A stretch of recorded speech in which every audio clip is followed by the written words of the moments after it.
नमस्कार दोस्तों, स्वागत है आपका अपने YouTube चैनल बेसिक एजुकेशन में। जैसे कि आप लोग देख पा रहे हैं, अनुपात की ये 12वीं क्लास है। इससे पहले 11 क्लासेस हो चुकी हैं, जिसमें मैं आप लोगों को तरह तरह के क्वेश्चन सॉल्व करवाया हूँ, जो लगभग सभी क्वेश्चन अलग अलग कॉन्सेप्ट के थे। तो मेरा उद्देश्य ये है कि मैं इस चैप्टर के सभी कॉन्सेप्ट के क्वेश्चन आप लोगों को करा दूँ, ताकि आपको अनुपात और समानुपात में कोई कन्फ्यूजन न रह जाए। तो जिससे भी ये चैप्टर नहीं बनता, उससे मेरा अनुरोध है जाके वो पहली क्लास से वीडियो देखना चालू करें, तो उससे एक चैप्टर भी उससे भी आसानी से आने लगेगा। ठीक है, आज की ये 12वीं क्लास है अनुपात और समानुपात की। इससे पहले 11 क्लासेस में करवा चुका हूँ। तो चलते हैं अपने आज की क्लास की ओर। जैसा कि मैं आप लोगों को डेली 5-5 प्रश्न करवा रहा हूँ, तो आज मैं 5 प्रश्न करवाऊँगा जो पिछले प्रश्नों से हटके होंगे। तो आज है 61, यानी इससे पहले मैं 60 प्रश्न आप लोगों को करा दिया हूँ। ठीक है, ये क्या बोल रहा है, दो संख्याओं का अनुपात 13:20 है, यदि उनके मध्य का अंतर 189 है, तो दोनों संख्याओं में से छोटी संख्या क्या है। ठीक है, दो संख्याएं हैं, उनका अनुपात हमको बता दिया गया है कि 13 और 20 है, उनके बीच में डिफरेंस बता दिया गया है, तो हमको उसमें से छोटा वाला नंबर पता लगाना है। ये क्वेश्चन बहुत ही ईजी है, जो मैं अभी तक करता आया हूँ।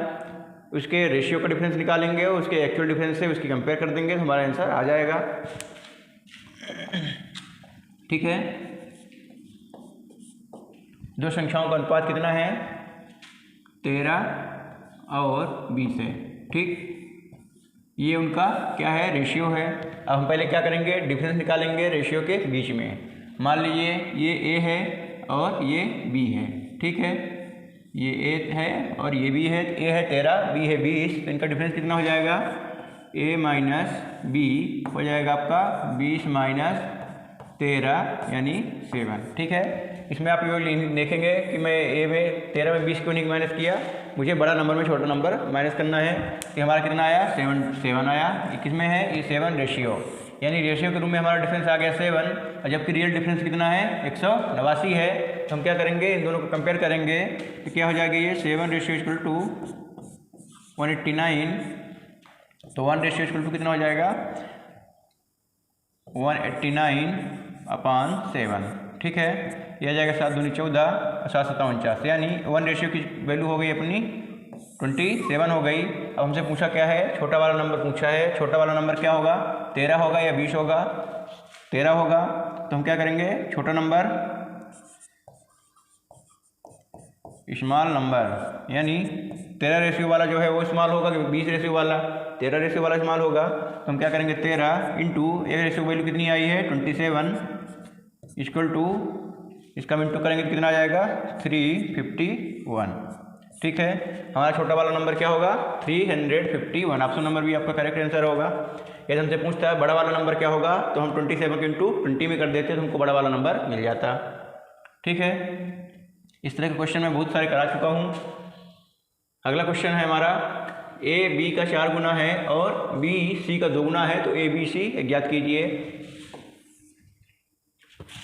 ठीक, ए क्या है, ए बी से 4 गुना बड़ा है, ए की वैल्यू बी से 4 गुना ज़्यादा है, यानी बड़ा कौन है, ए कितना 4 गुना किससे, बी से। ठीक, फिर क्या बोल रहा है, बी जो है सी का 2 गुना है, बी बड़ा है किससे, सी से, कितना बड़ा है, 2 गुना, यानी उसका डबल है। तो क्या पूछा है, ए बी सी ज्ञात कीजिए। ठीक, इसको हम लिख लेते हैं, ए बी सी। ठीक है, अब इसमें क्या बोला है दोस्तों, ए बी का 4 गुना है, यानी ए और बी के बीच में डिफरेंस कितना है, इंटू 4 का, बी से 4 गुना ए बड़ा है। फिर क्या बोला है, बी जो है सी का 2 गुना है, यानी इनके बीच में डिफरेंस कितना है, 2 गुना का। 2 गुना मतलब होता है इंटू 2। इसमें बी क्या है, सी से 2 गुना बड़ा है।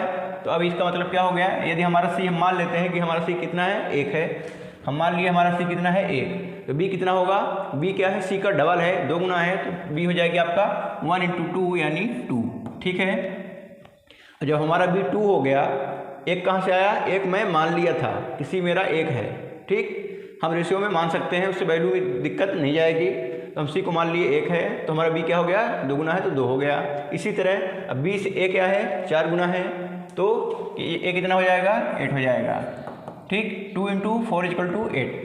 ए से 4 गुना नहीं है, बी से 4 गुना है, तो हम बी में 4 का इंटू कर देंगे तो ए की वैल्यू निकल आएगी 8:2:1। यही हमारा आंसर हो जाएगा, क्योंकि रेशियो ही पूछा था, यानी हमारा option number C correct answer हो जाएगा।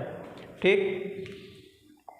अगला प्रश्न है, एक व्यक्ति भोजन, किराए और शिक्षा पर 3, 4, 5 के अनुपात में खर्च करता है। यदि उसके खर्च में क्रमशः 40%, 50% और 20% की वृद्धि हो जाती है तो नया अनुपात ज्ञात कीजिए।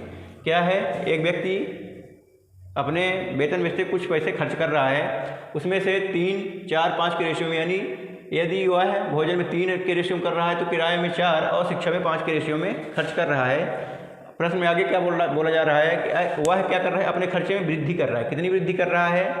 भोजन के खर्चे में 40% की, और किराए के खर्चे में 50% की, और शिक्षा के खर्चे में 20% की वृद्धि कर रहा है। अब पूछ रहा है उनका नया अनुपात क्या है। ठीक है,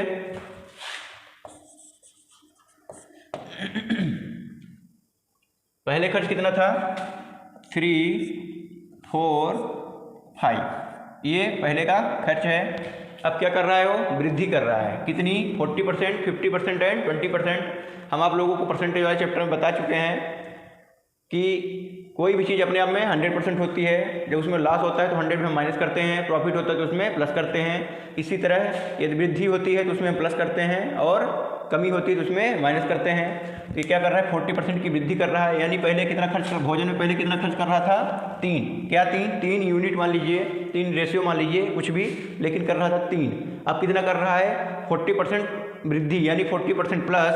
तो ये क्या हो जाएगा? 3 अपने आप में क्या है? 100 है। 3 अपने आप में 100 होता है, तो उसमें 40% की वृद्धि यानी 140%। ठीक है, 140 कहाँ से आया? 100 कहाँ से आया? क्योंकि 3 अपने आप में खुद ही 100 था, तो 3 में हम 100% इंटू करेंगे तो 3 ही आएगा। अब चूंकि 40% की वृद्धि हो रही है तो हम 100 में 40 प्लस कर देंगे तो हमारा आ जाएगा 140%। ठीक है, इसी तरह 4 में भी और 5 में भी। तो ये क्या हो जाएगा? 3 का 140%, ये हो जाएगा 4 का 150%, इसमें 50% की वृद्धि हुई थी तो 150 हो जाएगा, और 5 का कितना हो जाएगा? 20% की वृद्धि, मतलब 120%। ठीक, परसेंट कट जाएंगे, इसके 0 कट जाएंगे। अब क्या बचेगा हमारा? 43 या 42, 15 चौको 60 और 12 पंचे 60। ठीक है, ये हमारा क्या आ गया? ABC का रेशियो आ गया, यानी सॉरी खर्चे का रेशियो आ गया, नया वाला अनुपात आ गया। कितना होगा? 42:60। ठीक है, लेकिन हम अनुपात को क्या करते हैं? शॉर्टेस्ट फॉर्म में लिखते हैं, छोटे से छोटे रूम में लिखते हैं। तो इसको हम क्या करेंगे? कट करेंगे, मतलब छोटे से छोटा बनाने की कोशिश करेंगे। तो हम इसको 6 से कट करते हैं, तो ये 7 हो जाएगा, ये 10 हो जाएगा, और ये 10 हो जाएगा। यानी हमारा नया रेशियो क्या निकल आएगा? 7:10:10। पहले खर्चे का अनुपात था 3:4:5। अब नए खर्चे का अनुपात कितना है? 7:10:10। यही हमसे पूछा गया था। हमारा आंसर ऑप्शन नंबर C सही होगा। ठीक है, अगला प्रश्न है, 3 संख्याएं 3, 4, 5 के अनुपात में हैं। यदि सबसे बड़ी व सबसे छोटी संख्या का योग दूसरी संख्या व 52 के योग के बराबर है तो सबसे छोटी संख्या ज्ञात कीजिए। क्या 3 संख्याएं हैं जिनका रेशियो दे दिया गया है आपको, फिर क्या बोल रहा है? पहली संख्या और लास्ट वाली संख्या, यानी सबसे छोटी और सबसे बड़ी। सबसे छोटी कौन सी होगी? 3 रेशियो वाली, और सबसे बड़ी होगी 5 रेशियो वाली। ठीक है, तो उनका योग क्या है? बीच वाली संख्या, यानी जो मध्य में है उस संख्या प्लस 52 के योग के बराबर है। तो सबसे छोटी संख्या आपसे पूछा गया है। ठीक है, प्रश्न को समझना बहुत जरूरी है। जब तक प्रश्न नहीं समझ में आएगा तब तक हम उसको सॉल्व नहीं कर सकते। ठीक, 3 संख्याएं हैं, किस अनुपात में हैं? 3, 4 और 5 के अनुपात में हैं। ठीक है, अब क्या बोला है? जैसे प्रश्न बोल रहा है वैसे हम करते जाएंगे। ये सबसे बड़ी व सबसे छोटी, सबसे बड़ी व सबसे छोटी, मतलब इसको हम मान लेते हैं सबसे बड़ी है 5x और सबसे छोटी है 3x। ठीक है, इक्वल टू क्या बोला है? इन दोनों के योग किसके बराबर है? बीच वाली संख्या प्लस 52 के बराबर है। बीच वाली संख्या आपकी क्या होगी? 4x होगी प्लस 52। 52 कहाँ से आया? बोला है दूसरी संख्या प्लस 52 के बराबर है, यानी दूसरी संख्या प्लस 52 इन दोनों के ये बराबर हो गया। ठीक है, अब ये आपका इक्वेशन बन गया। आप इसको आसानी से सॉल्व कर सकते हैं। ये आ गया 8x equal to 4x plus 52।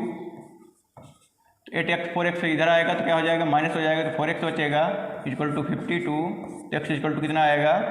13। ठीक है। एक्स की वैल्यू हमको पता चल गई 13 है।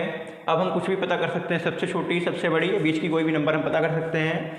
लेकिन प्रश्न पूछा क्या गया है, सबसे छोटी संख्या आपकी 3 रेशियो वाली होगी, तो उसको ज्ञात कर लेते हैं। स्मॉलेस्ट नंबर क्या होगा आपका, स्मॉलेस्ट नंबर का रेशियो है 3 और एक रेशियो की वैल्यू है 13, तो हमारा आंसर कितना आ जाएगा 39। ठीक है, आपका option number D correct answer होगा। ठीक, अगले प्रश्न की तरफ चलते हैं। ये क्या बोल रहा है, दो संख्याओं का योग 40 है और उनका अंतर 4 है, तो उनका अनुपात ज्ञात कीजिए। ठीक है, दो संख्याएं हैं, उनका हमको योग बता दिया गया है और अंतर बता दिया गया है, पूछा क्या गया है उनका अनुपात। ठीक है, मान लेते हैं दो संख्याएं क्या हैं, x व y है। ठीक है, y है। तो अब प्रश्न के अनुसार चलते हैं हम। प्रश्न क्या बोल रहा है, दो संख्याओं का योग 40 है, यानी x plus Y equal to 40। पहली कंडीशन ये है। दूसरी कंडीशन क्या बोल रहा है, उनका अंतर 4 है, यानी x minus Y equal to 4। ये कंडीशन नंबर आपकी सेकंड हो गई। ठीक, तो उनका अनुपात पूछा है। ये आपके पास दो इक्वेशन हो गए, ये आपके पास क्या हो गए, दो इक्वेशन हो गए। इनको हम सॉल्व कर लेंगे। तो हम क्या करते हैं,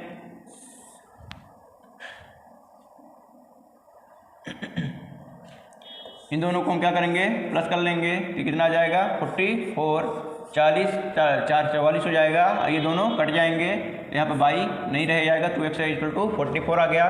तो x की वैल्यू आ गई आपकी 22। x की वैल्यू चूँकि हमको पता चल गई, तो x की वैल्यू हमें चाहे यहाँ पर रख दें, चाहे इस वाले में रख दें, किसी भी इक्वेशन में रख के हम y की वैल्यू पता कर सकते हैं। तो हम इस वाले में रखते हैं, x plus Y equal to कितना है 40 है। अब चूँकि हमको x की वैल्यू पता चल गई, तो हम यहाँ पर रख देते हैं प्लस वाई इक्वल टू 40। तो वाई इक्वल टू आपका कितना आ गया 18 आ गया। ठीक है, अब हमको x भी पता चल गया है और y भी पता चल चुका है। x और y हमको पता चल गया है, इसी का अनुपात हमसे पूछा गया है। x आपका आया था 22 और y आपका आया है 18। इसको हम शॉर्टेस्ट फॉर्म में करेंगे तो ये 11 आ जाएगा और ये 9 आ जाएगा। 2 से दोनों डिवाइड हो जाएंगे और आपका यही आंसर होना चाहिए। ठीक है, 11 यानी आपका option number A correct answer होगा। ठीक है दोस्तों, आज के 5 प्रश्न पूरे हो गए। उम्मीद है आप लोगों को समझ में आया होगा। तो आज के लिए इतना ही, मिलते हैं आप लोगों से अगली क्लास में, तब तक के लिए जय हिंद।